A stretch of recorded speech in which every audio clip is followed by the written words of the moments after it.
labas.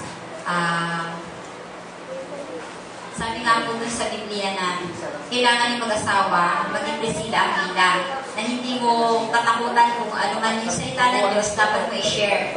Kasi di ba si Apollos, eloquent man siya, pero hindi natakot si Priscilla Aquila. So tayo din dapat ganun po na ihayag natin yung katotohanan, yung ano mensahe, i-share natin, pati yung mga anak natin na makakapag-share din sila. Sa bahay pa lang, dapat mag-train sila magsalita o i-training sa bahay. Sa church, dapat ano na yun, parang jubilee. Sa church, dapat jubilee na.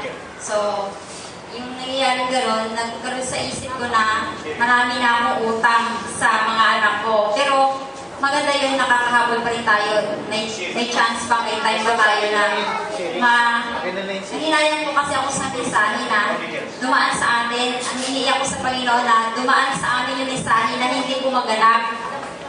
So, although huli na ako, malaki na si Joseph, pero may habol pa ako kay Joanna, pinipilit ko na matupad yun kahit na hindi naman ako perfect o yung sabihin natin, pinagsisikapan natin na bago man lang dumaan yung mensahe na ito, mayroon tayong maganap. Mag-manifest sa pamilya natin. Kasi sa akin talaga yung mensahe, pinadala yan para sa bride.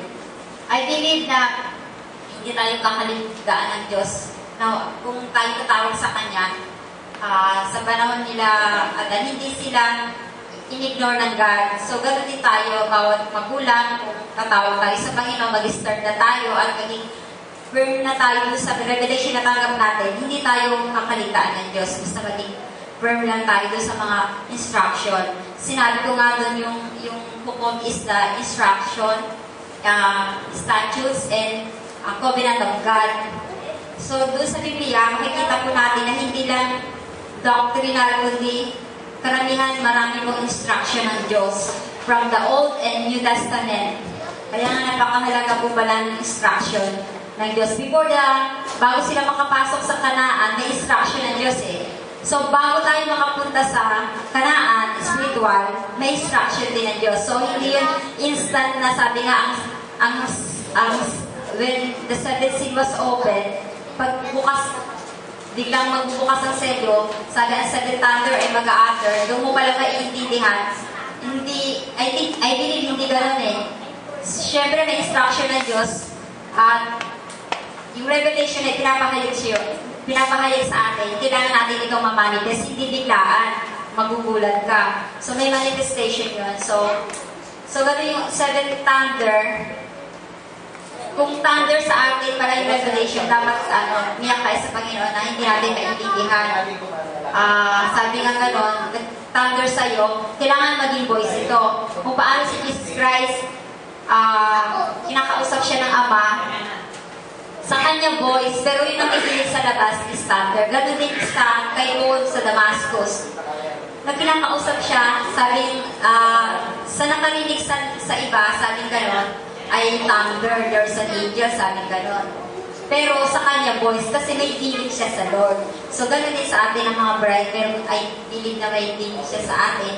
At ito ay hindi habang buhay na thunder, hindi ito ay voice. Kung tayo ay puso natin na magtatapat na hindi talaga natin alam, kailangan natin magtanong at mag-search na.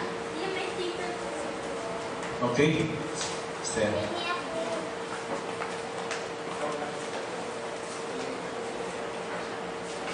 I-share ko naman, wrap up lang.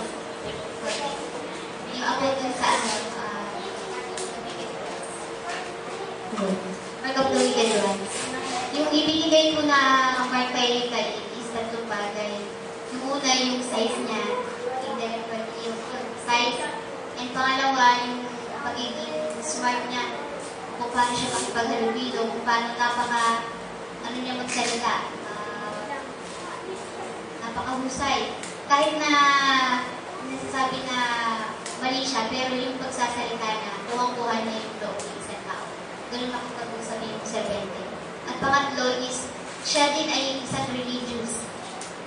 Religious din siya. So sa atin ngayon, yung mark of the wicked ones, hindi lang para kay Cain, kundi spirito ni Cain,